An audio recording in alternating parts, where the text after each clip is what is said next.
16-ാം സങ്കീർത്തനം. ദൈവമേ, ഞാൻ നിന്നെ ശരണമാക്കിയിരിക്കാൻ എന്നെ കാത്തുകൊള്ളണമേ. ഞാൻ യഹോവയോട് പറഞ്ഞത്, നീ എന്റെ കർത്താവാകുന്നു. നീ ഒഴികെ എനിക്ക് ഒരു നന്മയും ഇല്ല. ഭൂമിയിലെ വിശുദ്ധന്മാരോ, അവർ എനിക്ക് പ്രസാദമുള്ള ശ്രേഷ്ഠന്മാർ തന്നെ. അന്യദേവനെ കൈക്കൊള്ളുന്നവരുടെ വേദനകൾ വർദ്ധിക്കും. അവരുടെ രക്തപാനീയ ബലികളെ ഞാൻ അർപ്പിക്കുകയില്ല.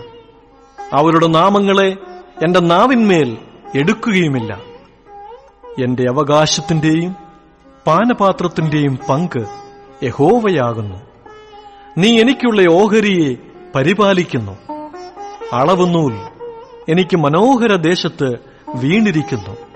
അതെ, എനിക്ക് നല്ലൊരവകാശം ലഭിച്ചിരിക്കുന്നു. എനിക്ക് ബുദ്ധി ഉപദേശിച്ചു തന്ന യഹോവയെ ഞാൻ വാഴ്ത്തും. രാത്രികാലങ്ങളിലും എന്റെ അന്തരംഗം എന്നെ ഉപദേശിക്കുന്നു. ഞാൻ യഹോവയെ എപ്പോഴും എന്റെ മുമ്പിൽ വെച്ചിരിക്കുന്നു. അവൻ എന്റെ വലത്തുഭാഗത്തുള്ളതുകൊണ്ട് ഞാൻ കുലുങ്ങിപ്പോകുകയില്ല. അതുകൊണ്ട് എന്റെ ഹൃദയം സന്തോഷിച്ച് എന്റെ മനസ്സ് ആനന്ദിക്കുന്നു. എന്റെ ജഡവും നിർഭയമായി വസിക്കും. നീ എന്റെ പ്രാണനെ പാതാളത്തിൽ വിടുകയില്ല. നിന്റെ പരിശുദ്ധനെ ദ്രവത്വം കാൺമാൻ സമ്മതിക്കുകയുമില്ല.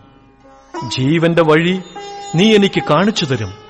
നിന്റെ സന്നിധിയിൽ സന്തോഷ പരിപൂർണതയും നിന്റെ വലത്തുഭാഗത്ത് എന്നും പ്രമോദങ്ങളും ഉണ്ട്.